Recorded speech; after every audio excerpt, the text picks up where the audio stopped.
Okay, all right. Let's start our class. Today we'll be talking about something called RDS. RDS.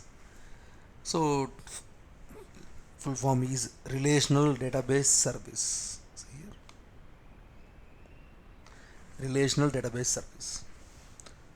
It's simple. See, as I told you, AWS, everything is a service. Like easy to, so you create as a service, like a volume, or it can be EFS shader like this. Similar way, there is some service called RDS AWS provided for us, where you can create a database by using RDS.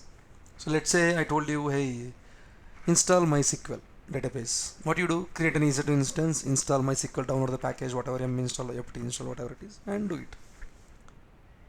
But no, you don't need to do it here in AWS, because it gave you the default service already for databases. RDS databases. RDS, that's what we call RDS databases, relational databases. All you have to do is create a database instance and choose what database you want. Like you want MySQL, you want Oracle, you want MariaDB, you want MS SQL. So like this, any DB, whatever you want. So all you have to do is just create the database instance, choose what kind of a database you want. That's it. It will create it for you.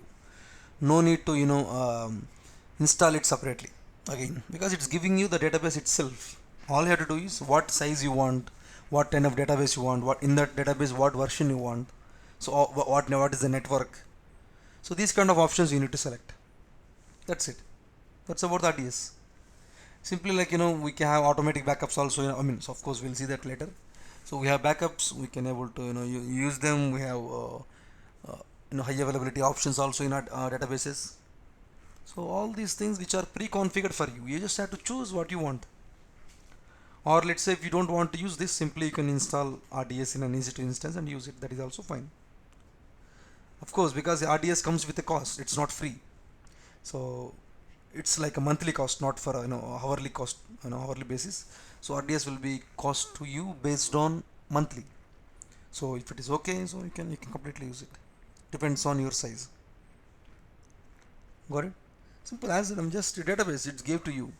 All you have to do is create a database. So let's go here, DB instances. We are creating an instance, a server, of course. So in the server, the database will come to you by default. Server means not like an EC2 server where we can log in like that. It's a database server. So database will be coming to you by default. Let's see, create a database. So first standard create, click on standard, or easy one means, easy create means it will give you pre-configured settings also, it will come to you. But of course we'll since we are doing it for the first time, so let's start from beginning. So standard create. So what is the type of database you want? We call them engines, database engines, because those are the types. You want MariaDB, MySQL, Amazon Aurora, this is from AWS, Postgres, Oracle, IBM, DB2, what you want. I don't know most of them, so I know few things. Let's choose MySQL because I know it more. So I want MySQL. And of course, what is the version you want? Below, see, 8.039, so many are there, see. Of course, the latest is 8.0.39 is the one, because I worked on it, so I know that. That's it. So that's it. So you choose in what database you want, and next, let's see. Now there is something called templates here. So for what purpose you are creating templates? You are creating for production. You are creating for a dev and test, or you are creating a free tier, testing existing applications. Anything, you can just simply choose whatever you want. Let's choose this also. What happens is the availability options will be come to you. That's it. For now, let's choose the dev and test, or you can choose production also. That's completely fine. No worries. Choose production, anything. So how to choose is depends on your environment. What type of environment you want to use this database. We'll be using for both and prod and test both. So you can choose anything, whatever you want. Next thing here, it is saying deployment options. What does that mean? Deployment options is there are three options. If you see, single DB instance means it will create one RDS instance so that you can able to access it and we can work on it. But let's say the database is down for some reason. I don't know why. It's down. It's gone. That's why there is something called multi-AZ instance. Multi-AZ instance means, so usually earlier we used to call it multi-AZ deployment. Now it's a multi-AZ instance. So we are creating a database, right? It will create a database and it will create another database, a standby instance. So a standby instance which is managed by AWS only. You don't manage it. So why it is standby? If something, let's say this main database is down, you can still use that standby instance will become the main database and you can able to use that. Of course the standby instance will be in a different availability zone, not in the same availability zone. If it is the same availability zone, there is no use of that. So by default it will be created in a different availability zone. See here, creates a primary database and standby instance in different AG. See, so a standby, it won't accept any connections or nothing. It will just be created, data will be in sync, that's it. When this main DB is down, the DB instance, that one will we can able to use that. This is called multi-AG DB instance. The same thing, there is something called multi-AG DB cluster. So what happens, cluster means multiple servers, right? So we are creating multiple servers. One is the main DB which we are creating, the primary one. Another, it says, see, two standby instances will be created. Of course these two will be in a different availability zones, not in a single availability zone again. Got it? So here what happens is, like a cluster means, let's say if it is a multi-AG instance means the standby instance will create, but you cannot access it, you cannot use it, you cannot do anything until the main one is down. But multi-AG cluster means the standby instances will be created where you can able to use, you can able to read them. You can able to read them means you can able to access them, read it. You cannot store the data, of course, because the data will be stored in the main DB and it will be in sync with the standby instances, but you can able to read the standby instances. So cost also will be based on these. So for now let's choose multi-AZ instance. We don't need a cluster, I mean not required. So let's select multi-AZ instance. So one primary and one standby instance will be created in another availability zone. Got it? So let's go to settings. Now we have something called DB instance identifier. What is the name of your database instance? Some name you have to give, right? Test DB, something. I'll just give like this. That's it. Sorry, this is the name. And credentials is required for you to log into your database. If you want to log into database, you need username and password, obviously. So the default password is admin, it seems. Self-managed, click on the password, give your own password, or let's say auto-generated. So see here, auto-generated means it will create automatically password once you can view your credentials after you created database. So that's fine, we can see it later. Or if you don't want to give auto-generated, you can give your own, that's completely fine, no worries. Let's give, wait.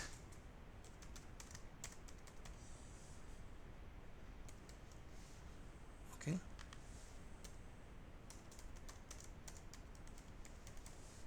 Yeah, give my own password, that's it.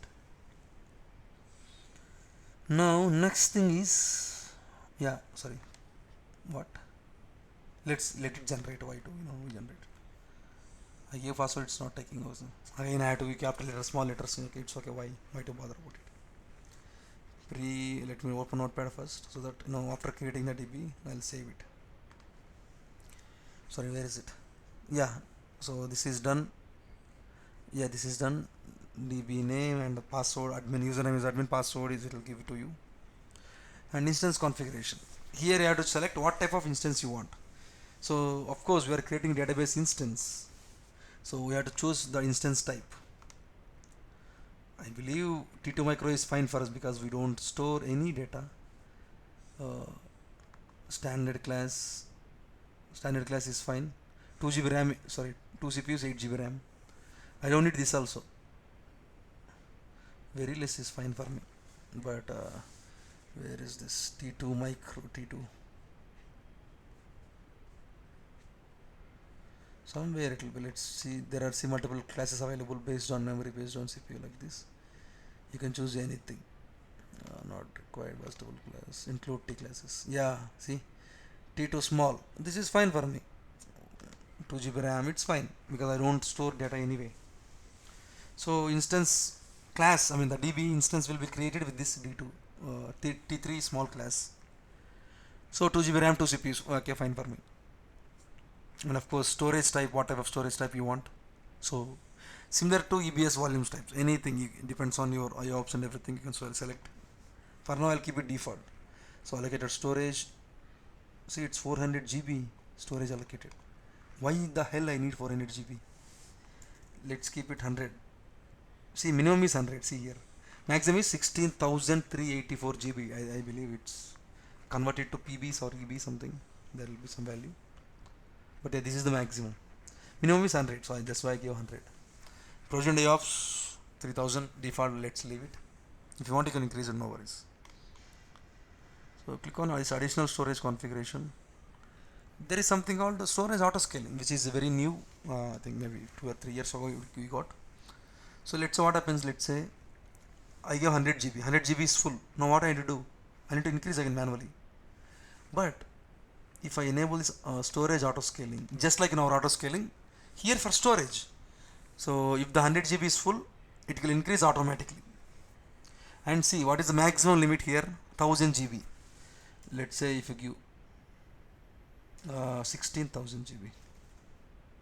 So maximum auto scaling for storage, it can go up to 16,000. Of course it's not required. I'm giving 200 just for example. Of course we don't cross that also, but I'm just storing that. So the storage auto scaling is present. So you don't need to manually increase the storage every time coming here. Earlier we used to do that. Now it's not required anymore because the storage auto scaling is there. If there are 100 GB current existing data, I mean the volume is full, it will give you another one. I mean it will increase automatically based on the storage auto scaling based on the limit. If it crosses this limit 200, it cannot do anything. You have to increase the limit obviously. Yeah, so make sure you have the enough limit here. So and there is a of course dedicated log volume means, so whatever the logs it is storing, it will be storing in a separate dedicated volume, which sorry, additional cost. See, I don't want it. I don't want to pay for the logs again. Let it store in the same thing. So now next thing we have a network VPCC. Where is it? Yeah, VPCC. There are two types, of course. I want to connect to an EC2 instance, of course, obviously, or I don't want to connect to an EC2 resource. So anything you can select. We can change it later. No worries. So let's keep it connect to instance for now. Let's see what happens. See, it will ask you what instance you want to connect, so that it will simply enable the security group firewalls by default. Of course I don't want that. What I will do is I'll say don't connect. We'll be setting up that by ourselves. Of course VPC select, I have only one default. So there is something called DB subnet group. What happens is DB subnet group means we'll have a subnets, right? In VPC multiple subnets. We create one subnet group out of the subnets. Let's say I create a group and select all these 3 subnets. Why? Because so in the subnets, any of the subnets RDS will use to create the instance. So we don't select the subnet manually. Hey, create in the subnet only. No, we create a group of the subnets, how many we have, and it will use it.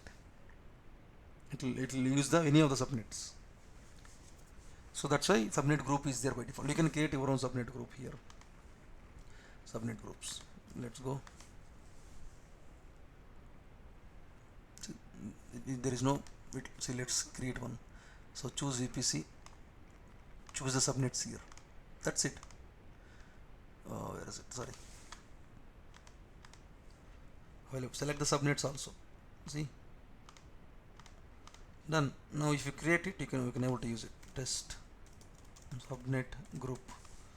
I think that's it. That's it. Sorry. Description is required. Okay. Sorry, my bad. See, we just created subnet group by selecting all the subnets and availability zones. That's the same thing. I have to refresh it. Let's refresh. See, test subnet group. That's it. And of course, keep the public access. No. so that RDS won't assign a public IP address. Then how we connect it? So if anyone in any organization, take it any organization, databases will be privately secured. So here also we will be keeping RDS databases in private subnet only. Then how do we connect? We connect using firewalls, using NAT gateway, remember, using NAT instance, remember, like that. That's how. Got it? Now firewall, of course, security group is fine. RDS proxy can ignore it. Next, database authentication. So how you want to authenticate database? Password authentication, of course we have, remember, on top admin we give some auto generated. So you want to use that, or if you want to include IAM, that is also fine. So IAM users can able to log in. See, of course I don't want to use IAM. Let's, because we don't want to control IAM users to access the database and all. So it's since everyone have IAM users, anyone can, if you enable this option, anyone can able to do something, right? That's why we give only password authentication. So we have only limited people have the password. That's why. And of course there is something called enhancer monitoring. So enhancer monitoring means, so the whatever the database which we are creating, CloudWatch will automatically monitor and gather all the metrics to you. By default it will gather all the metrics. If you click on this enhancer monitoring, it will give you more information about the process, about the threads, CPU, how much they are using, everything, every information. Mostly we will keep this, but for testing I'm disabling it. And of course finally click on additional configuration. So here database options, initial database it's asking. So you can give some name, it will create a database for you, a schema for you inside. Let's say test db RDS. So whatever we gave here, where is this name? This is the database instance name, whatever we are creating now. This one, oh, invalid characters.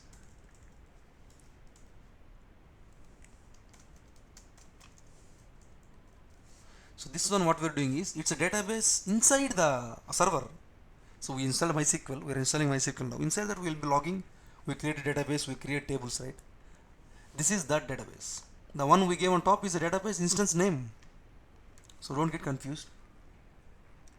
And of course there is something called parameter group and option group. Let's say you want to pass some extra parameters to your RDS database, you can able to go here, see parameter group, option group, simply go here. So there will be default. So these parameters, like as an example, like let's say, let me select MySQL. Where is the MySQL? Yeah. So parameter family 8.0. So what happens is, if you want to pass some extra arguments, some parameters to the database, let's say maximum number of connections 200, limit 200. So these kind of parameters, of course, if you don't know, that's completely fine. If you don't know what parameters to pass, so you'll be discussing with the DB team. If they are not there, development team, so we'll be discussing with them, and we'll be creating, we'll gather the parameters from them, and we'll be gathering all the parameters, creating a parameter group. So that's about it. Next, there is something called backup, which is automatic backups. RDS automatically takes the backups for you. So it will create a snapshot out of your database. So of course you can create by your own manually, or you can enable the automatic backups. So backup retention period, see. Retention period is obviously how many days the backup should be present. So let's say if I keep 10 days, the backup, let's say I took the backup, sorry, RDS took the backup today automatically. It will keep for 10 days. After that it will be deleted. Of course it will be taking every day. We can choose a window. Start time, UTC timing 12 o'clock. Duration maybe 1 hour. Let's keep it 2-3 hours. What happens is, it will start backup every day at 12 o'clock in UTC timing, and it will take the backup for 3 hours. If it is done early, so it's fine, no problem. If it is taking more than 3 hours, so it will stop. It won't take. So make sure the duration is high or low as per your data, how much data you have. See, maximum is 24 hours obviously, so you can't give more than that. So it will take everyday backups like this, and it will keep the backup for 10 days. Latest backup will be there, the 10 days old backup will be keep on deleting, that concurrency will be there. Got it? And if you keep this option, see backup replication, select the region, let's say maybe Oregon something. So the backup whatever it's taking, right, that will be stored in a different, replicate in a different region automatically, so that if region itself is down, you can have that backup still you can go to that region, you can able to what is that, create a DB instance out of the backup and use it, just like an EBS volume, right? We create EBS volume, we can able to copy it to another region, sorry, the snapshot, and we can create a volume out of that snapshot, right? Similarly here also, we have RDS instance, we are creating a backup of that RDS instance, we can create new RDS instance out of the backup, and you can obviously share the backup to sorry, what is it, another region, and you can able to create there also. So that we call them snapshots. The backups are nothing but snapshots here. See here. So usually the backups will be storing in S3 bucket. Of course you don't see them, but they will be storing in S3. You will see in the snapshots. Let me open separately. When you take a backup, you will see here. Of course there is nothing, but internally the backups will be stored in S3. See? Yeah, that's okay. So that's about backups retention period. So you can choose a window. If you click on no preference, it will take randomly. So don't keep like that, because let's say your application currently have huge load and suddenly it took backup because you didn't mention any time. Then the load will be too high in the DB, it may go down. That's why choose a window always. Of course I don't need it for now, so I'm disabling it. But when you are working in real time, always keep the backups enabled. Got it?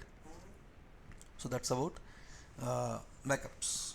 And there is something called encryption. So there is a service called KMS actually, where it will provides you encryption keys by default. For each and every service there is a default key, it will be used to encrypt that. So you don't need to see the key, you don't need to download it or anything. So it's fine. If you want to create, you can be able to create there, that's completely fine. And of course you want to send the logs to CloudWatch. This is important because if there is let's say some issue with the DB, the query is keep on loading. How do you know which is keep on loading? How do you figure out what's wrong? By looking at the log only, obviously. So that's why you need to enable the log. Whatever the log you want, select those logs. Automatically IAM role will be created, see here, and the logs will be published to CloudWatch logs. There will be a stream. You will see it once it creates. You can able to create that. That's it. That's about this one, logs. And finally, maintenance. Automatically RDS provides you to upgrade your version also. Let's say I'm currently using MySQL 8.0.39. Let's say there is a new version 8.0.40. It will upgrade it. Minor version only, remember, not major version. Let's say version 9 is there now. From 8 to 9 it won't do it. The only minor version. Minor means the last one. 1.1 is there, 1.2. That's minor, not 2.1. That's major. So like that it will update. So you have to choose a window also. There will be downtime when you choose a window. Start maybe Sunday. UTC time 12 o'clock for maybe 3 hours, whatever timing. So this will do the upgrade. Even though the upgrade is available on Friday itself, it will do it on Monday, because we told, hey, wait until Monday this time, do for this many hours. So this 3 hours the DB will be down. So you have to make sure when there are no users for your application for the DB, you have to choose at that time. So it's like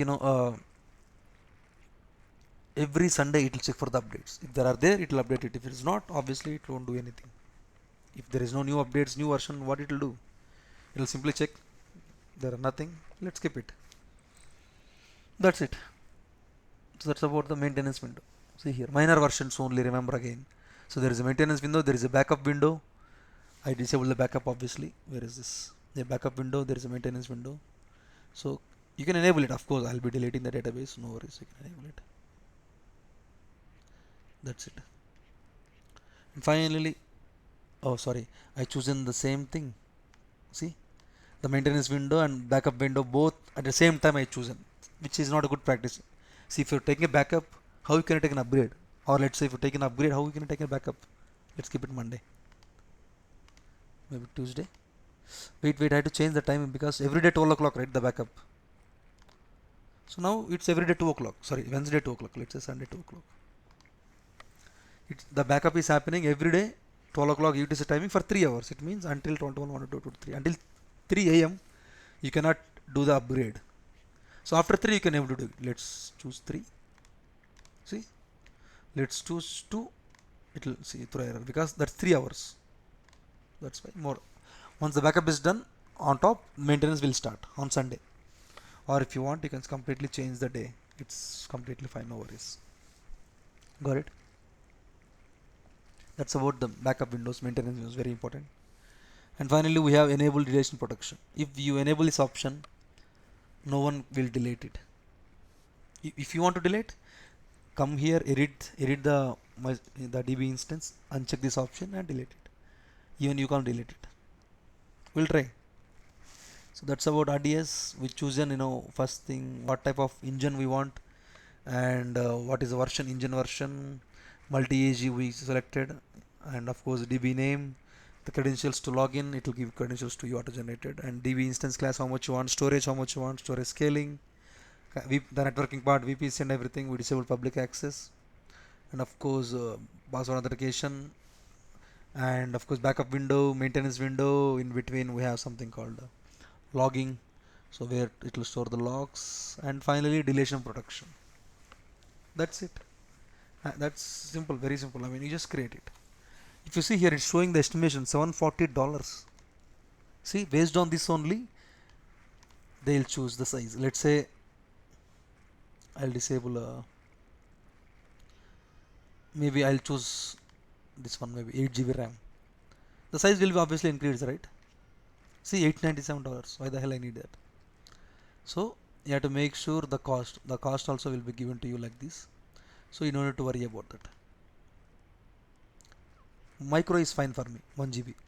Obviously the cost will be reduced, 713. Earlier it was 740 something, right? Now see 713. Like this we can able to do it. So let's create the database. So do you know what is the port number for MySQL? 3306. So if you want to connect to MySQL from any EC2 instance, you have to allow the port number 3306. Close. See, testdb is creating. Let's go inside. Whatever the things we selected will be here. See,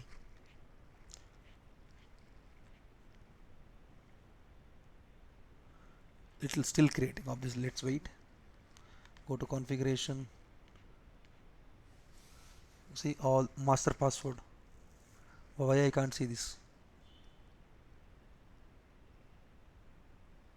See, CloudWatch logs we enabled, storage provision of maximum storage through 200, right? We gave.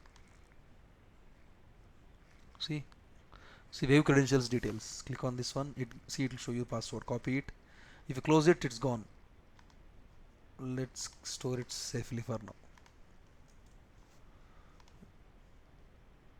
See, you can change the password anytime, no worries.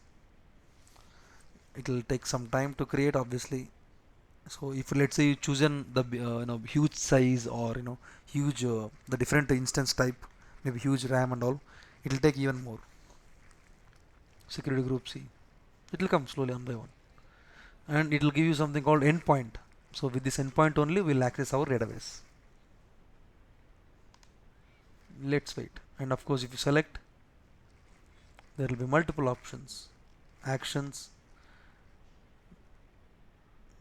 it's not enabled yet, but yeah, you can see take snapshot and all, we'll see. And modify, if you modify means you can change the configuration.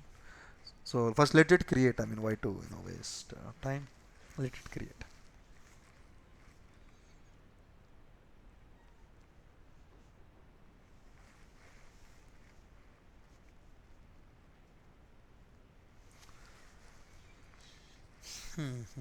Let's wait, it will take some time.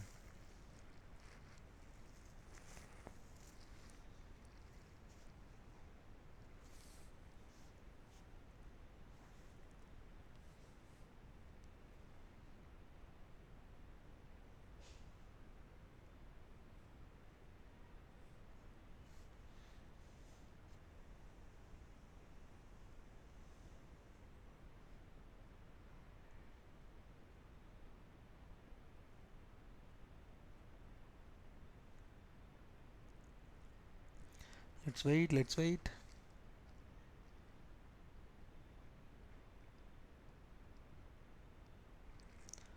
It's creating, it's creating, it's still.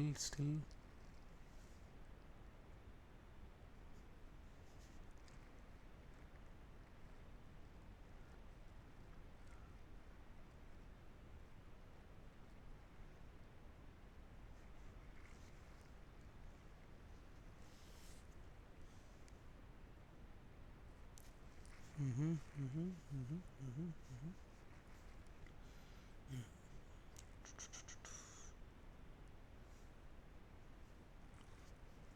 Let's still see, it'll take some time. That's okay completely. Let's open.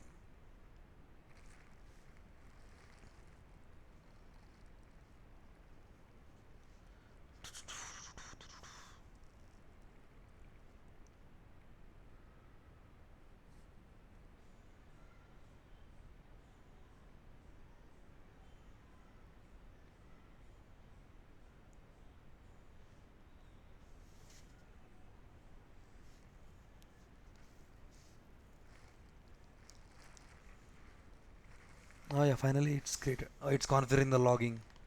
See. So meanwhile, I forgot. Let's create an EC2 instance to connect.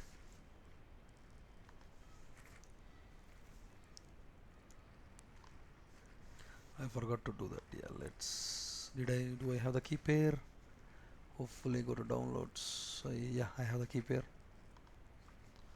Let's go to instances. Launch instance. Please, someone mute. I think I heard something. Is my Bro, will it be possible to connect from an ID like DBBR, sorry? Which one? like any third party ID? Yeah, you can connect, but of course, if you are in organization, so it will be in a private, right? So as I told you, if something is in private, you have to go through NAT gateway or NAT instance. You know what they do? They'll have a NAT instance or NAT gateway, and they'll do the port forwarding from the NAT public to private RDS database. So if you are connecting from third-party IDE, you have to use uh, the NAT instance details, and from that it will take to you to the RDS database. So like that. But yeah, you can connect. Of course, without connecting, how can developers work, right? You can connect completely. Database is still creating. I can connect from my laptop, I guess, because this one I disabled the public access, but I think it ran in a public subnet only because I don't have extra VPC. I didn't create it, so it ran a default VPC, which they are all public subnets. So I can able to use this one to log in. Let's try. Do I have MySQL client? No, that's why I'm trying to connect here.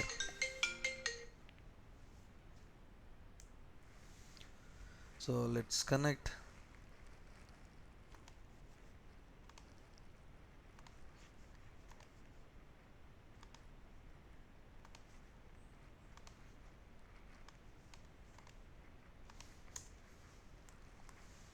Yes.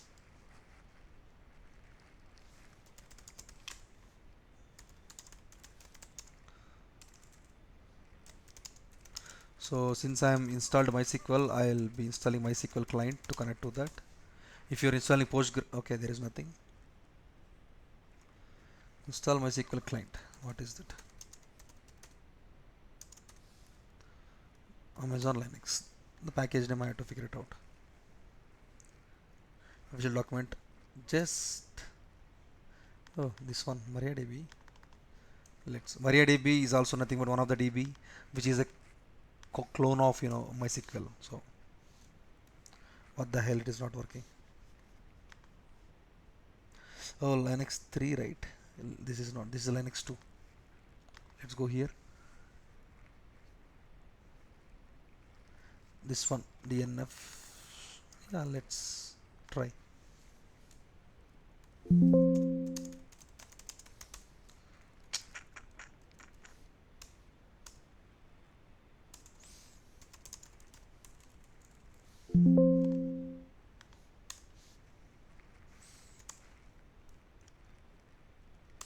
Yeah, now I can able to connect from here. Let's try. RDS is ready. Still it's modifying. See, it won't connect until. But let's try. MySQL hyphen u admin hyphen h. This is the command for MySQL. I mean, not a hyphen p. Password is this one.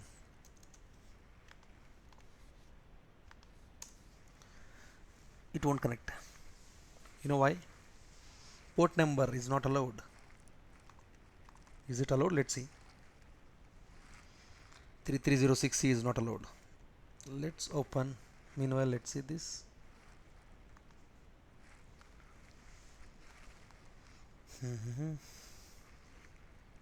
Edit.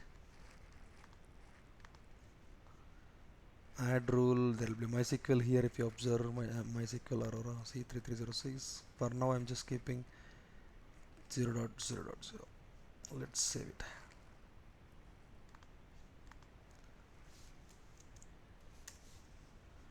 Let's try. No. See, I'm inside. So tested RDS DB. Remember, this is the database we created when we creating RDS. Now I can able to do something. I can able to sorry. I think it's exit. Yeah. Now I logged out from MySQL database. That's it. I created a DB. I can able to where is this? I can able to access it. Of course, it's still modifying. That's okay. Don't worry. So usually, as I told you, since I ran in public subnet, so directly I can able to access this. But that's not the case. So we'll keep the RDS in a private subnet. Then how we can access? We'll either we set up a NAT instance and we log into NAT instance, and we through that NAT instance we'll execute the same command. Or we set up the NAT gateway, and then from any of the public instance, we public EC2 instance, we can able to log in. So same thing, just like same command. So you may ask how to log in from your own laptop. Since it's a public instance, I can able to directly install MySQL client in my laptop. I can able to access it. But if it's private, what you can do? From NAT instance or from some server, you have to enable SSH port forwarding. So there will be a port forwarding command where if you access this, this will go to give you or send you to or forward your request to somewhere else. So like this. So with SSH, if I access let's say 80 port, it should go to some other 3306. So like that we will create a port forwarding. Let's see the command SSH port.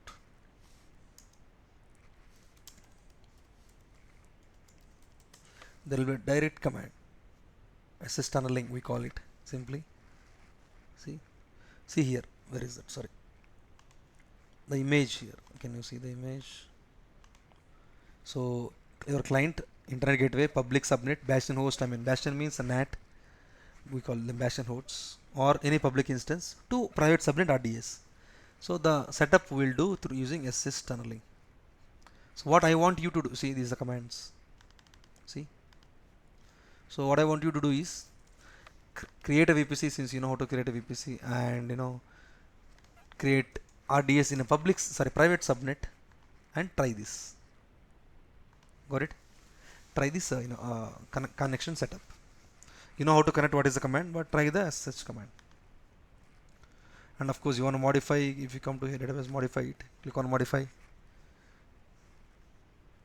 Currently still it is modifying state, sorry. You can select it here, take a snapshot. It will take a snapshot, obviously. Take snapshot. You don't have to still, I think it's modifying, right? That's why. But yeah, you know the concepts. I mean, just take a snapshot. It will be visible to you here. And go to databases. If you modify, if you want to change something like instance type, or let's say you want to change the storage, you want to enable the backup or disable the backup, something, change the timing, anything, any configuration you want to change, you can simply click on modify. Let's say, just like if you have a snapshot, you can simply create the new database from the snapshot. That is also fine. So this is the endpoint. So where we'll be using to connect, and of course this is the port number. where we use this to connect to the database. Got it? Is it clear? Yes. If you observe, this is the replication. What replication we chosen? What we chosen a replication, right? Data should be replicated. So the application will be instance also will be created. That's why it's still modifying. Of course, you don't maintain about it. You don't bother about it. It automatically takes care for it. Let's say now, what is that? This is instance is down for some reason. We don't know why. It is down. So that one, the another one is there, right? Multi-AG one. Automatically that will become up, and you will be using the same endpoint. This endpoint will be assigned to that instance multi-AG. You don't need to do. You don't need to change anything. The same endpoint will be assigned to them, and you can able to access it as usual, just like how you are using it. Got it? That's how. That's how you can able to do it. So, is it clear about RDS? And of course, I want to tell finally one thing. If you remember here, let's create a database one more time. I want to show you. If you see, only these are there. There is something called Mongo database, Cassandra. They are not there.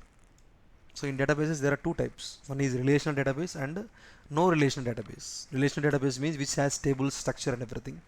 No relational database means there is no structure, there is no tables and everything. Their format will be different, like JSON. So RDS will be used only for relational databases which has structures like tables and like this.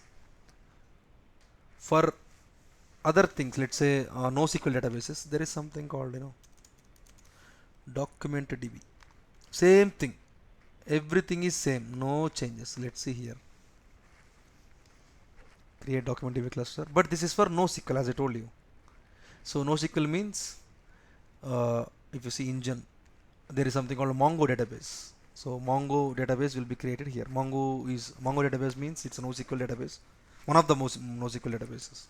There are very few NoSQL databases. Mongo, Cassandra, I think. So this document DB useful for NoSQL databases. RDS will be useful for SQL databases, which has the relational, which means relational databases, which means tables exist. Here there is no structure. See, same thing, password, username, same thing. Everything is same. That's why I'm not showing you. Try this also. Got it?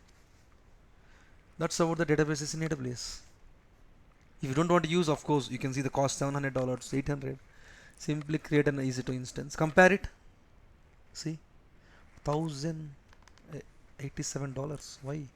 Maybe I selected different instance type. Where is this instance type? Oh, 64 GB RAM. Oh my god, I don't need this much. Let's cancel it. So always, usually what we do is compare the sizes and create it. Now currently it's taking the backup. Let's go to snapshots. So once the backups came, it will be shown here. Got it? So that's about databases RDS. Any doubts so far? Bro, you said right, when primary goes down, then secondary Yes. will be acted as a primary. Yes. So that the server which went down, right? Yeah. Do we need to manually recover it, or will The it be server recovered? which is down depends on the issue why it is down. Let's say if it is down because of some storage issue, you can able to retrieve it back. You can increase the storage and it will get back to you, right? But if the issue is from AWS side, maybe the availability zone is down. What you can do? Nothing. So that's why, I mean, depends on the issue actually. Got it? Okay. Yeah. So when, yeah, suppose if storage is down, we increase the storage, then that will It will be be, it will come. now will be act as a Yeah, secondary, right? it will be act as secondary now because there is a primary one more instance. You made it. Got it? Yes, bro. So well, let's wait. So this is the DB. Let's go. Now there is something called, my bad, sorry, read replica. So let's create read replica. I'll tell you what is it. DB instance identifiers, read test something. What happens, here we are creating an instance as part of our original database. So it's same configuration. DB instance, still it's not available. That's okay. It's still backing up. See, that's why if you enable so many options, this is the issue. That's okay. There is something called read replica. What does that mean? Read replica is, so there is one database right now. So it will accept all the connections, but there is option for here like a read replica. Where is it? Where you can create a read replica means it will create another instance as part of this DB only. It's not a separate DB. As part of this DB only, it will create another instance where the read replica will accept all the read connections. Let's say I'm accessing the database just to fetch the data. That's read, right? Read connection. I'm not modifying anything. I'm just fetching the data. So then that connection, that request will go to read replica because it's just a read. So it will handle the read. Yeah, finally it came. So creating a read replica.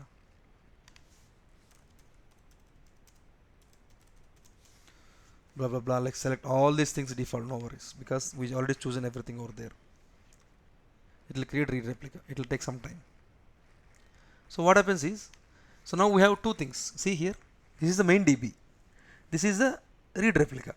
It means read request. If you request just for reading the data, this will take the request. Of course, data will. This is the same database only. So it will take the request. If you want to write something to the database, the main one will take it. You got what I'm saying? The read will take only the read connections, and the write. I mean, the main one will take all the write connections. So that's what we call read replica. See, if you simply, it will be, of course, it'll take time, but yeah, this is so. You don't need to do anything extra. If you observe, select this one. There is nothing usually that we don't see any difference. It's all same. So if you're writing some data to DB, this one will take it. If you're just fetching some data, fetching means just reading the data, right? So this read replica will take it automatically for you. That's all. Got it? That's how usually it works. Read replica. I meant to say.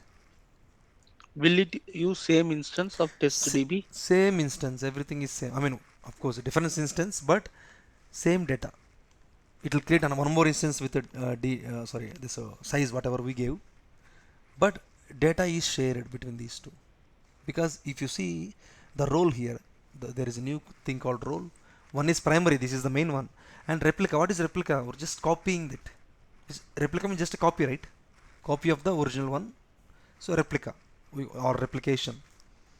So it's the same thing. Data is same, except it's creating a new instance with as a part of this original instance only, main instance only, and it will accept only the read connections. If storing some, let's say you're creating some table, this test DB will take it and create a table for you.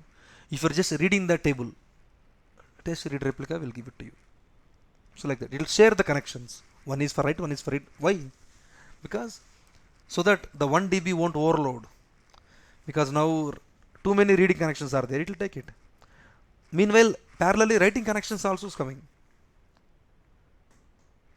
This will take it. So like that. So all good. I mean like this.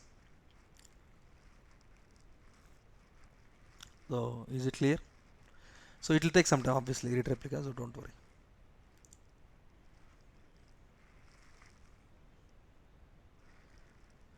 So that's about RDS. Sorry, I missed that one actually. I should have told that earlier. Yeah, someone have a doubt? Yeah, bro. Last one. So when I was searching through document in the console service, Mm. I saw one more also like DynamoDB. Yes. Oh, sorry. Yeah. DynamoDB is again NoSQL database, not an RDS, not for relational databases. So if you say DynamoDB, let's see, go here. It's for NoSQL database. As I told you, two types, right? One is relational and another is NoSQL. RDS is for relational databases. So there is something called DocumentDB which I showed you, which is a cluster which for NoSQL, and there is something called DynamoDB which does not have database at all. Simply you just directly create tables and you just access it. So you try to explore this one. So I won't be discussing mostly. So try to explore this. What is DynamoDB? Before exploring, try to know. Of course, you may be not using this or you may be not create this, but Understand the concept, how it works. See, RDS DB, I won't do anything. I won't go inside. What is that? Sorry, this one. I won't, go inside the database. I won't update the data, fetch the data, or something like that. I don't do that. But if I know the concept, okay, how we log in, how to do this, blah blah blah, it will be easy, right? So that's why. That's why I wanted to say, before practicing, try to have, know about the concept. What is data relation database? What is no relation, no SQL databases we call it. What, how many are there, like this? Just some names at least would be fine. So this DynamoDB is a part of NoSQL database, not relational database. So in AWS, there is only one service for relational databases called RDS. Got it? Yes. So sorry, yeah, that's about RDS. Any other doubts apart from this? Anything?